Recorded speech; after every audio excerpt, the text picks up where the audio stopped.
Marxism-Leninism is an oxymoron.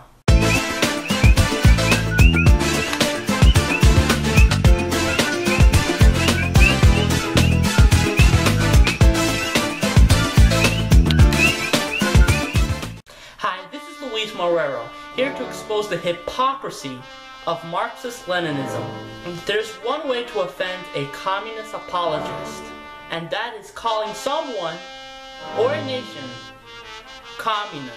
Leftists prefer the term Marxist-Leninism to describe themselves and their ideals. They will break the barrier between theory and practice by arguing that communism is the end goal of socialism, which is a stateless, moneyless society where the workers own the means of production. Using this logic, I can argue that Marxist-Leninism is an oxymoron. You can notice that the left use the term Marxist-Leninism, but you don't hear them say Marxist-Trotskyism, Marxist-Maoism, or even Marxist-Stalinism. The reason is that those ideologies don't exist. True, there is Trotskyism, Maoism, and Stalinism. Those terms exist, but it is not Marxism. They're just a branch of Marxism. I can mention the many characteristics of these ideologies. Marxism leans towards the working class, while Maoism leans towards the peasantry. Titoism has a lack of totalitarianism and less government control of the economy, while Stalinism, which socialists pretend doesn't exist, used state terror to speed up industrialization and collectivization. If these terms have different characteristics, then why are socialists combining Marxism and Leninism like they're the same ideology? To discover the truth, we need to understand the theory of Marxism. Marxism is the idea of the class struggle between the proletariat, the working class, and the bourgeoisie, the class that owns the means of production.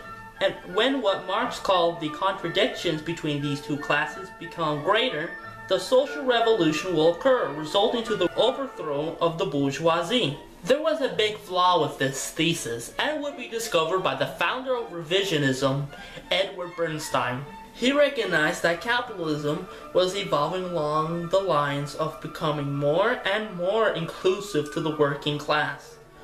Bernstein discovered that the proletariat was not getting poor, which made him conclude that there was some problems with Marx's theory. He felt that the working class were not becoming revolutionaries. I said to myself, he wrote, this cannot go on. It is idle to try to reconcile the irreconcilable.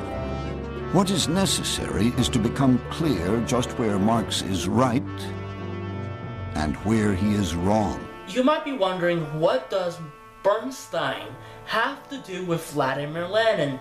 Well, Lenin had read Bernstein's work. Despite having lots of disagreements, Lenin agreed that the proletariat were not revolutionary. He concluded that if you can't trust the workers to start a revolution, then the only people you can trust are full-time professional revolutionaries like himself who will overthrow the bourgeoisie in the name of the proletariat. Lenin was an individual who was often in a state of rage. That was his personality. But he was infuriated by Bernstein. But unlike a lot of the others, Lenin in effect realized that Bernstein was right, that the workers were not becoming revolutionary. Lenin in effect said, heck with the workers, the revolution is everything. Except Lenin wasn't quite that honest. He didn't say, heck with the workers. He said, we'll have to discover the vanguard of the workers, or of the proletariat, and that will be, well, me and my pals, and we'll make the revolution for the workers. Instead of the working class overthrowing the capitalists, like Marx theorized, Vladimir Lenin used the Bolshevik Party to overthrow a liberal government that was recently established. When the Bolsheviks took power, the party was not very popular to the Russian people. As a result, to the October Revolution, it led the way to the Russian Civil War that would be responsible for the deaths of 8 million people. The Bolsheviks were so unpopular that there were even socialists, known as the Green Army, that fought against the Reds and the Whites during the Civil War. Vladimir Lenin didn't fight for the rights of the working class, like all this leftists make him out to be. His policies forced peasants to work on land they did not own. Lenin nationalized the whole economy. He also enforced food quotas that farmers have to obey. Many cases, peasants couldn't meet their deadline and have their crops and livestock confiscated by the government. This was one of the main causes of famine, such as the one in Ukraine during 1921 to 22. The truth is that Marxism and Leninism has strong differences. Marx advocated the overthrow of the bourgeoisie, while Lenin advocated for the expansion of government to interfere with people's lives. Before I go, I need to clarify. I am not denying the fact that Vladimir Lenin is a socialist. He was. But claiming that Marxism and Leninism is the same thing is idiotic. Leftists who describe themselves as Marxist-Leninists are just basically proving that they're just a bunch of oxymorons. This is Luis Marrero, signing off.